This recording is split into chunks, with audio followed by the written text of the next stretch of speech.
the AP appears to be on the losing end. The reclassification does not indicate guilt. At what point do we exercise restraint, especially in high adrenaline, high stakes situation?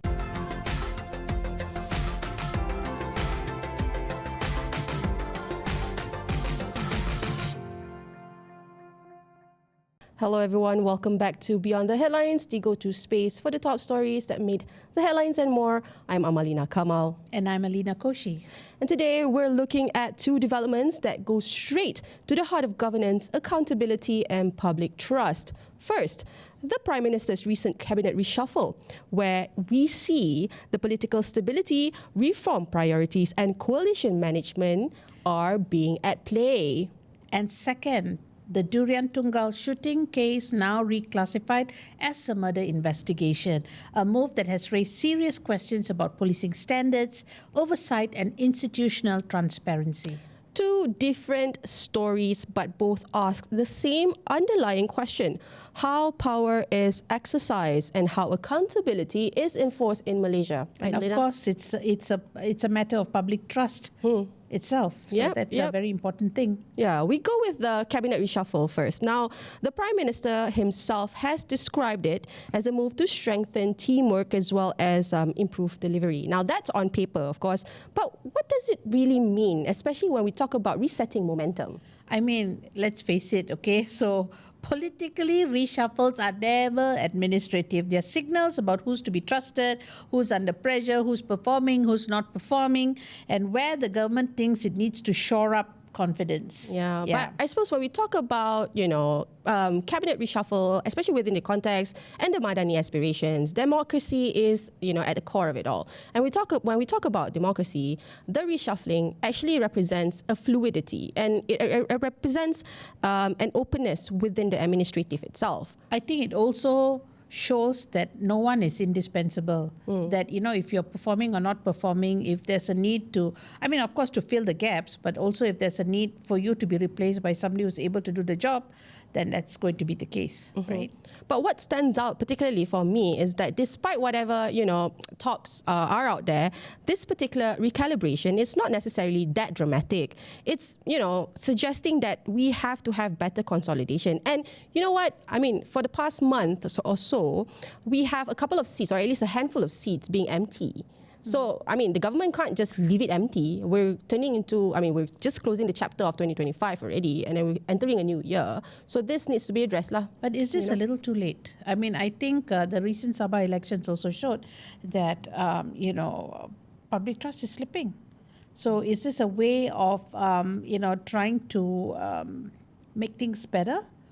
In line with, what's ahead of us. But, Amalina, maybe we need to look into who's in, who's out. Well, the who's in and who's out when it comes to key ministerial changes, we begin with Investment, Trade and Industry Ministry, where we saw Datuk Sri Johari Abdul Ghani being instated as the new minister, having to replace Tengku Datuk Sri Zafrul, where he is now MIDA chair.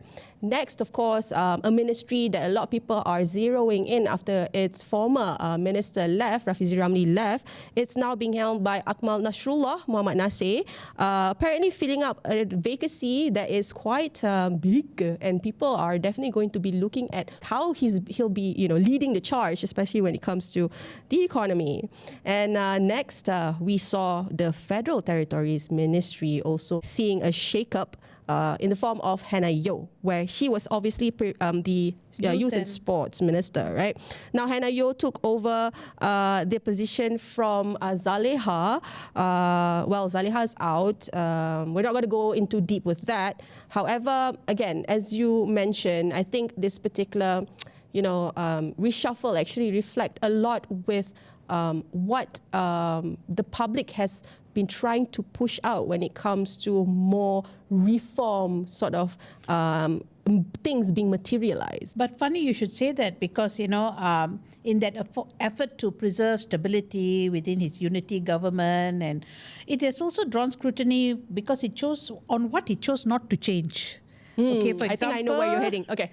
Education Minister Fadlina Siddiq was retained despite sustained criticism over issues ranging from policy, clarity, and right up to stakeholder engagement. So, keeping Fadlina can be read as a vote of confidence, of course, and a desire for continuity in long-term education reforms. But, when at a time when there are changes, right? You would think that she's the one among the top of the list. It's one of the most publicly scrutinized portfolios. Okay. Right? And it also has drawn a lot of criticism. So one wonders how come certain things are still retained, certain posts are still retained. I understand. But, okay, not speaking on behalf of, the PMO, the Prime Minister's office, or even our Prime Minister himself, but having just to look at it from a glass half full picture, probably this is the time where our PM, Prime Minister himself, is telling the Education Ministry, there's a lot of public scrutiny against you at the moment, but we're trying to retain your position because we understand the breadth and the complexity of having to handle such portfolio, because you've got many factors at play. It's not just about student safety, it's the quality of the education, but it's about teacher training, facilities, resources. It's a lot. So to have it change now when things are already in motion might disrupt certain things, and having to, give some sort of the benefit of the doubt here is probably, now's your time to prove, or now's your time to shine, right? We do have insights on this with our expert, but later we'll go into that. At the same time, of course, with all these shuffling and changes, public expectations are high. Malaysians are watching closely to see whether these changes will translate into better outcomes, especially, we are facing high cost of living, we're looking at government reforms, and of course, economic resilience as well, right? Well, when you talk about cost of living and everything, so the economy ministry, the ministerial position has been filled. Now it's just, seeing how that will be, how the ministry itself will be taking charge by its new chief. Our Human Resources Ministry has also seen a shake-up. Apparently, Datuk Sri Ramanan Ramakrishnan is now the new minister, and Stephen Sim Chi Kyong has gone to the Entrepreneur and Cooperatives Development Ministry. So let's see if Stephen Sim's ministry now can, be brought to the spotlight better, because in the past, when he was taking over the Human Resources Ministry, we did saw some light in the form of the gig workers bill. Yes, right? yes. So, it's a little bit still too early to see how the newcomers, or at least these new portfolio changes, will perform. But, a lot of eyes are going to be zeroing in on them. We are watching. Public is watching. Yeah. And two other key ministries that saw a shake-up is in the form of the Natural Resources and Environmental Ministry, which previously was owned by Nik Nazmi Nik Ahmad. Now is Datuk Sri Arthur Joseph Kurup. And of course, the last but not least, Youth and Sports Ministry, Hannah now being the FD Minister. Now, Dr. Muhammad Taufik Johari is the new Minister for Youth and Sports. Well, there's also the coalition angle, right? In a unity government, every appointment carries some political weight, balancing performance, party representation, and also internal dynamics as well, right? Yeah, it raises the question that if this particular reshuffle actually entails, reform acceleration or political risk management ahead of future electoral sort of tests, right? Because the most important part that we want to highlight here is, of course, how much time does this particular reshuffle actually brings about to our government before delivery of their promises is being made into a metric. I don't think it's just made into a metric. We're expecting it already, right? Yes, of course. All voters are now watching very closely, because there's a whole lot of reforms, whole lot of things. We are also going to discuss a lot of those things in the next subject that we talk about. But I think the public now wants results. No more rhetorics, no more mere words, no more promises. We were given a lot of promises during the elections, so now is the time for them to actually walk the talk, right? Yeah. Well, ministries with vacancies now have permanent ministers, and reshuffle is whether or not it's aiming to reassure investors or the general public. We have all that being answered by our political analyst, Associate Professor Dr. Syaza Farhana Mohamad Shukri of IIUM, which I earlier had an interview with. Let's have a look. I just want to first understand, with these decisions, what does this particular move actually tell us about Prime Minister Datuk Sri Anwar Ibrahim's own priorities and his grip within the coalition at this particular juncture? All right. For me, when I saw the list, what came to my mind is that the Prime Minister is moving away from stability, in the sense that, in the first 2 years, it's all about this. Yeah, coalition building, coalition managing of the different parties within his government. And once that has been secured, let's say in the first 2 years, now I see that he's taking a bit of a risk, I would say just slightly, in moving forward, just in the way that he's spoken about the focus now is on development and whatnot. So it's beyond that, but we cannot deny, when we look at the numbers, it's very clear that there's a lot of calculation going on with how many positions for UMNO specifically, and PKR, of course, is the biggest winner in terms of numbers of ministers. But yeah, for me, I see this as moving forward, a bit of he has more confidence, I guess, in this current cabinet that can bring him to GE16, I think. The Prime Minister himself, he actually stressed that the appointments are not based on race or ethnicity. And again, actually, exactly what you mentioned. It's part of a cohesive sort of teamwork, so that the government is able to be at service to the community. So for us as the general public, how do we actually read the balance between performance, political loyalty, and factional accommodation here? Well, to give credit to the PM, we do, in a way, I want to celebrate, but people have been talking about having Datuk Johari to replace Tengku Zafrul as Minister in MITI, right? So we see that there is that priority on not just him as a technocrat, as people like to call him, but really on performance. And people have talked about how even Hanayo, for even though she has mixed what shall we say, reviews by the citizen, by the people, I think there's a lot of again confidence in her to be taking over FT, which is a politically salient portfolio. So there is that mix. And even Akmal Nasri, people are talking about how he might be among the best to replace Rafizi, given that he is an ally of Rafizi.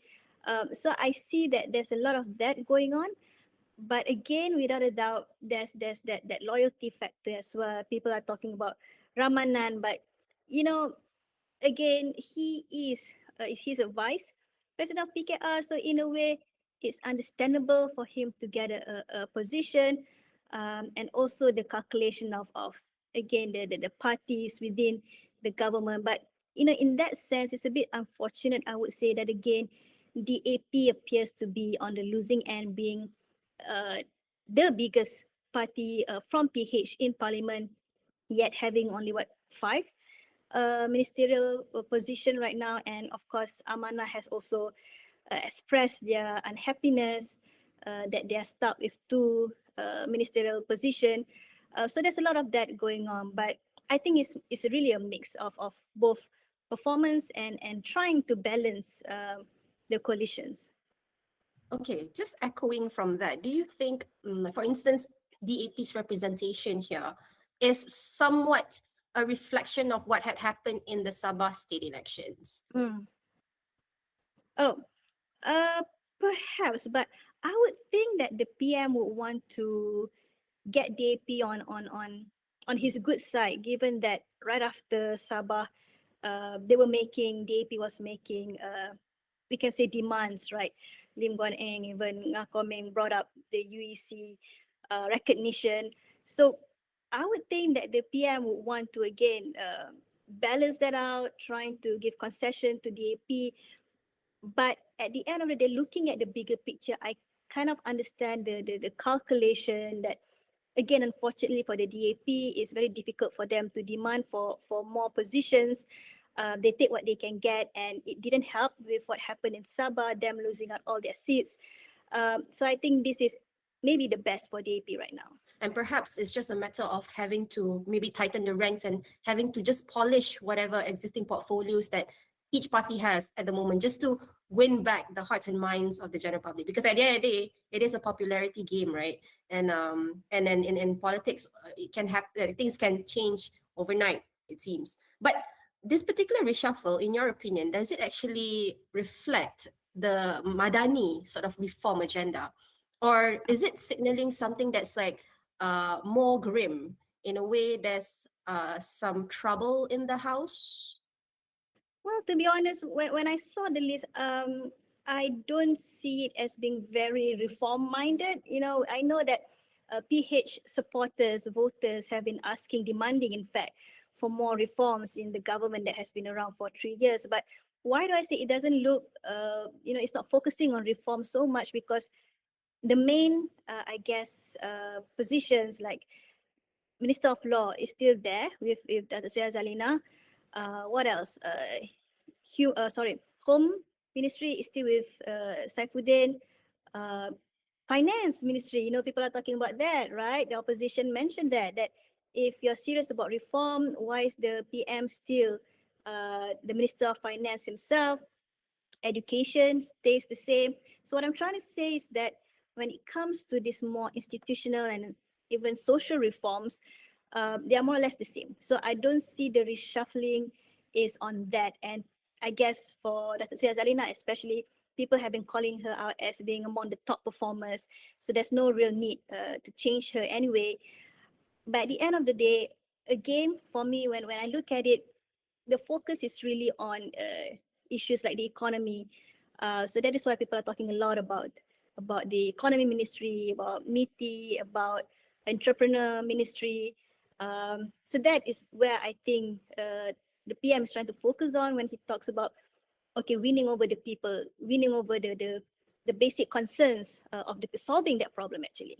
Understood. And because of that, I suppose it answers the question of like whether or not these portfolio changes is in tandem or going towards, having to address, the current predicament that a lot of people have today, which is cost of living, having to see whether or not the livelihood is able to sustain us for the next 2-3 years.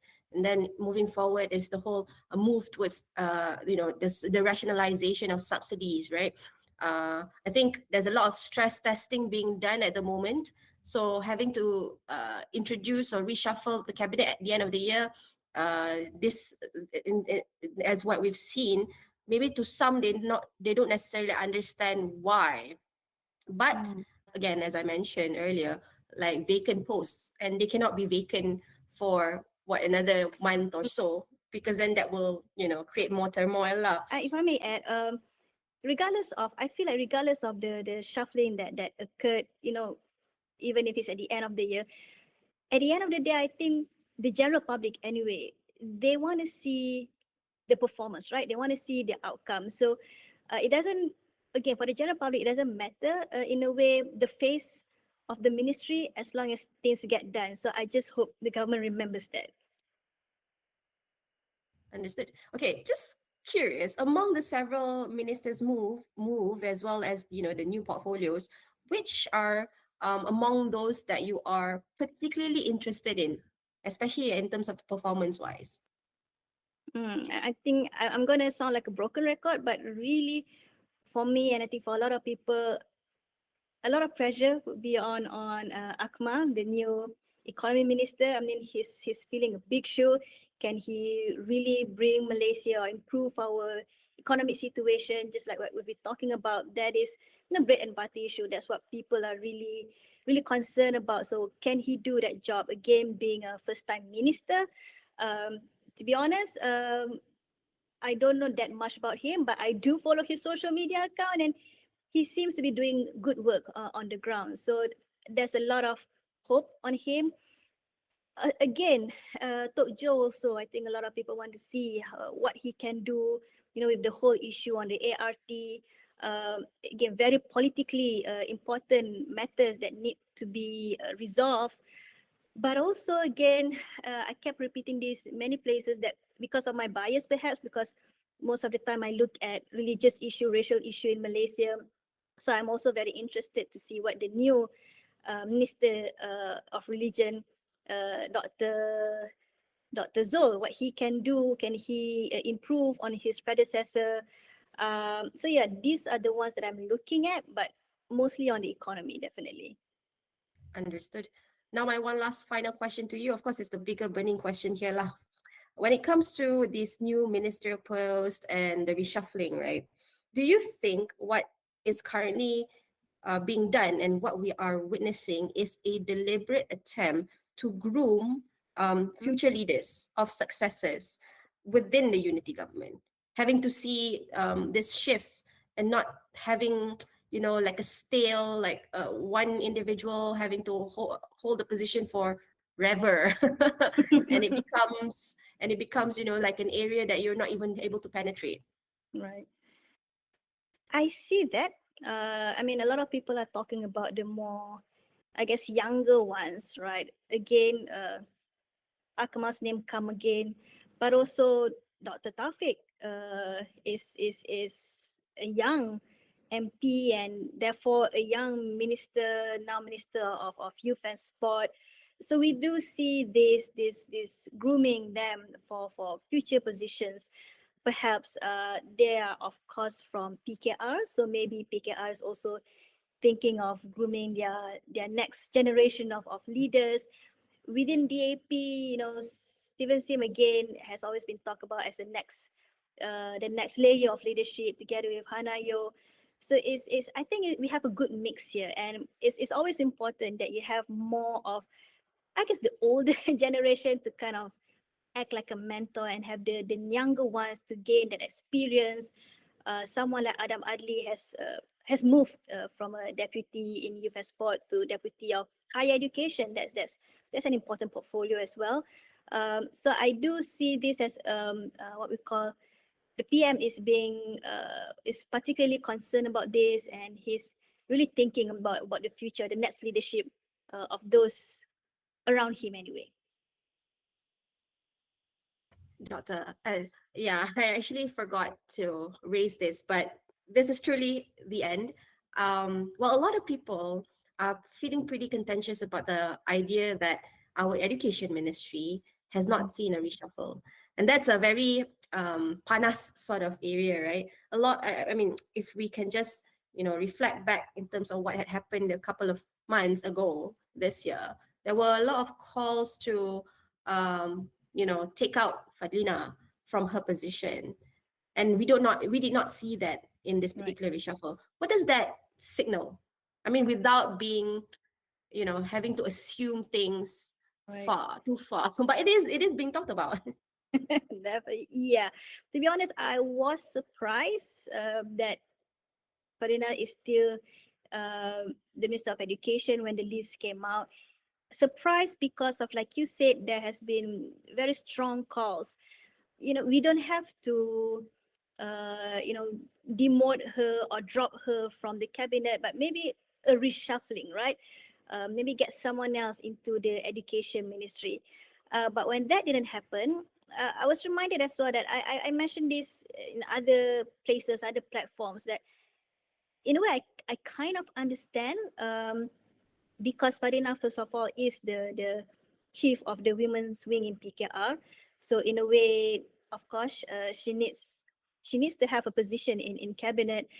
But more than that, I've also heard from the ground that the teachers are happy with her, actually. The teachers are happy with the work that she's done.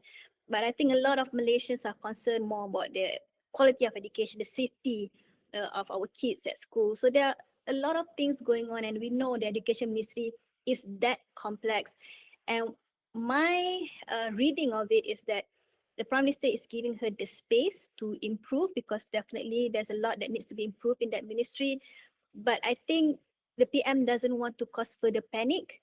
because people are again talking about it a lot, and by changing Farhana at this juncture, she can't see through everything else that she's done the past 2-3 years. So that's my reading of it, that yeah, the PM wants to give her some space and see how she can improve, hopefully.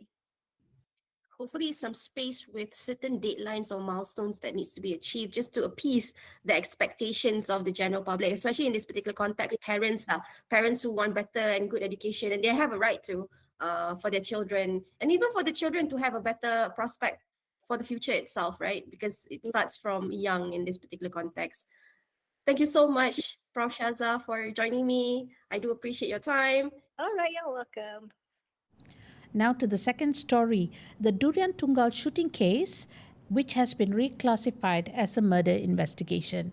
Durian Tungal Melaka came under national scrutiny following a police operation that ended with the fatal shooting of 3 men, raising questions about police conduct, accountability, and of course the use of lethal force. So the incident occurred during Kasa Melaka, a police operation targeting a criminal group believed to be active in the area. So police said that officers were ambushed during the operation, and that a police corporal was slashed on the arm by the suspects who were allegedly armed with machetes. Police, of course, opened fire, killing 3 men: M. Povaneswaran, 24, M. Pushpanathan, 21, and G. Logeswaran, 29. So authorities later said that the men were suspected members of the so-called gang Durian Tungal. Yes. Now, of course, following the incident, we saw the families of the deceased actually questioned the circumstances surrounding the shootings and appealed to the Prime Minister himself, Datuk Sri Anwar Ibrahim, to intervene, calling for transparent and independent investigation.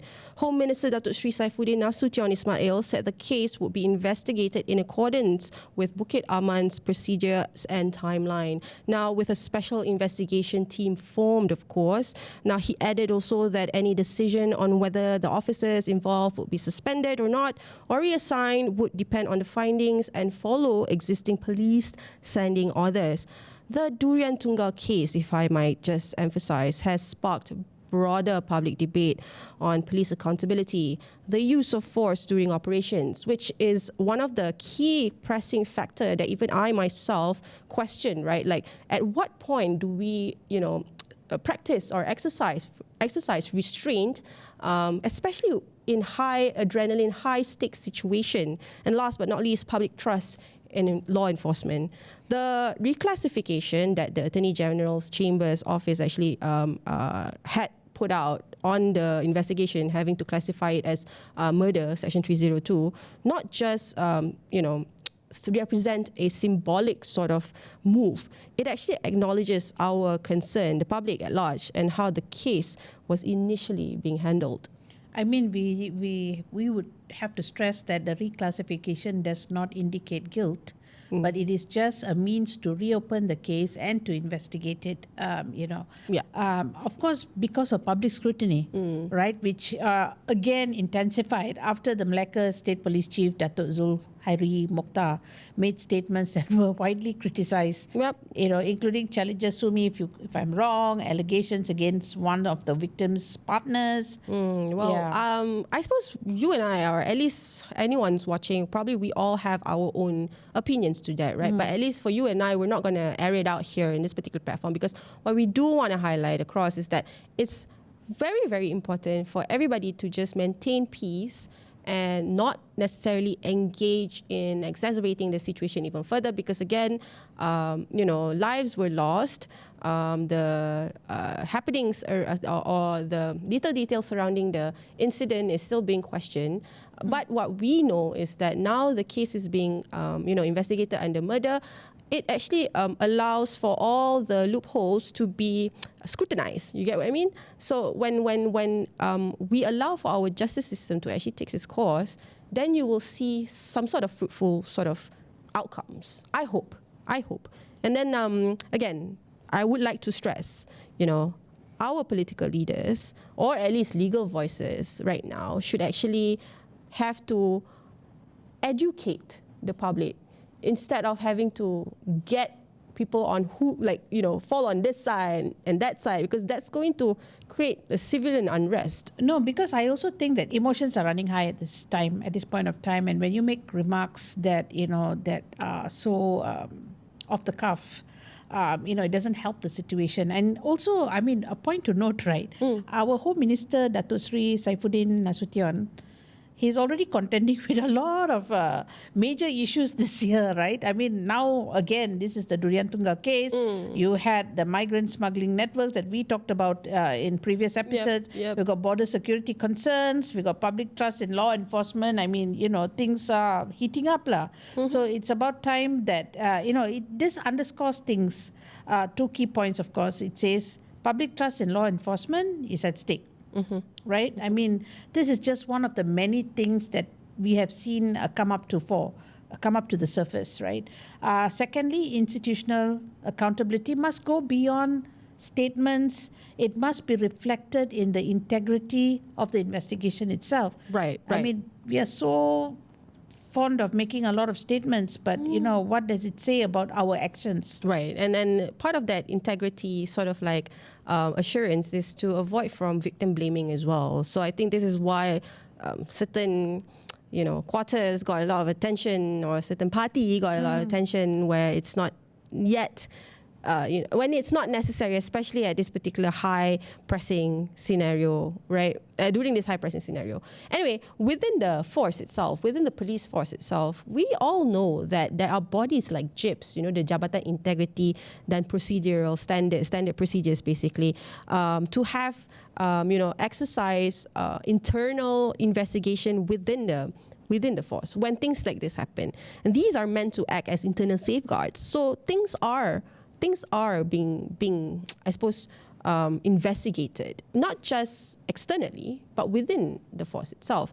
And then and cases like this actually test whether or not internal oversight alone is enough. But as we discuss this topic, I do want to say, like, we have to also give our men in uniform some credit, because unfortunately when incidents like this happen, we tend to overlook the goodness of having our men in uniform, our men in blue, right? Because they are our protectors. But we often, put the blame or, blow things out of proportion and stereotype everybody a certain way when, unfortunately, a sensitive issue like this takes place. But again, you have to understand that there are two angles to this. I mean, one is, you're absolutely right, there should be some trust in our police force. But again, trust has to be earned. Because at the end of the day, yes, it's a very high adrenaline situation. A lot of things can happen. Of course, a police corporal was slashed, and they were carrying machetes themselves. And you and I think if we were put in that situation, we'll be shooting up a storm as well. But I would like to think that our police force has been trained for incidences like this, that at the end of the day, it's not about shooting or retaliating. So again, we really have to ensure that, things like these investigations, especially when a classification is made so late in the process, right, is changed or statements are made, suspicion is inevitable, even if procedures are technically followed. I mean, don't get me wrong, I understand the contention of it all, but you do know how sometimes netizens tend to conflate things with other matters, right? And having to actually derail the issue at core. And the issue here right now is in terms of transparency. And I think with the reclassification of the case being investigated under murder, I hope there's some level of not peace, but assurance that someone will be brought to justice, or at least an entity will be brought to justice. Because I also feel that it's good that there was a reclassification, mainly because I think families of these people who were shot need closure themselves. I do agree. And they need to know that justice has been performed at our very best because at the end of the day, we don't want incidences like this to tarnish the image of the police force. At the same time, we don't want incidences like this to be repeated, where there's undue shooting, there's undue killings. Maybe there's a better way, or maybe they need to be trained. I mean, we need to look at all angles. We cannot say that, the police are misunderstood, or these people are misunderstood. At the end of the day, we need to know that justice has been performed to its best. And at every step of the way, there needs to be transparency. On the lawyers for representing the families, they have questioned why aren't the police who were involved in this particular shooting were not suspended immediately. But the AGC has actually clarified that right now it depends on the where the police investigation is at, right? And whether or not they're required to be suspended. Whether or not this has been, approved, or at least, the family and the lawyers, accept this. This is the current statement that was given by AGC, and unfortunately that's that for now, at least for now, right? As we know that this particular news is also developing as we go, and what we want to at least see at the end of the day, that our institutions are not necessarily above the law, because at the end of the day, whatever we do, whatever we say, how we act, how we conduct ourselves, even though we are allowed to carry certain things, even though we're allowed to, handle certain situations within our jurisdiction a certain way. I mean, the law is the law. When it doesn't necessarily, it doesn't look like color or creed. So you're absolutely right, Amalina, when you say that, all these government bodies also has a certain accountability. And when things are not right, the legal aspect of it has to be carried out. In this case, of course, we as Malaysians, we want to watch, we want to see that every aspect of this investigation is done transparently. And I think that's all civil society groups, even legal experts, even the families, that's what they want, that things are done in a transparent manner. I mean, you did mention that the police officers concerned were not put on administrative leave, and, or what's being done and all that. I mean, those things, I'm glad that it was addressed, but we want to see what happens next. We shouldn't sweep things under the carpet. We should be able to actually be informed. And especially I feel for the families, of those involved, both sides. There should be a certain amount of closure for them as well. So I just hope that there will be this transparency. With that, I do want to end this particular episode with just having to highlight that accountability shouldn't just be rhetoric. When promises are made to the public, promises ought to be kept. Mm-hmm. So no more, like what you said, no more rhetoric statement, no more things like that. We need to see where the action lies, and we need to see what happens next. Unfortunately, that is all the time we have for today. I'd like to thank Elena for being my co-host. Absolutely. Yes, I'd like to thank to our audience. Thank you so much for being loyal to us throughout the whole year. We're not done just yet. Next week, you'll see us having a series of year-ender episodes. So please stay tuned on developments and our promos on our social media. Of course, if you enjoyed this episode, don't forget to like, comment, and subscribe. Don't forget to also turn on the notification bell if you haven't already. Because why, Elena? Because we've got lots of things coming up. Right? We have got news for you. We've got updates for you. We've got, NST delivers all these things. Yes. And don't forget to also follow us on our social media accounts. We are on Facebook, Instagram, X, Twitter, Threads, everywhere. I'm Amalina Kamal. And I'm Elena Koshy. And we'll see you next week.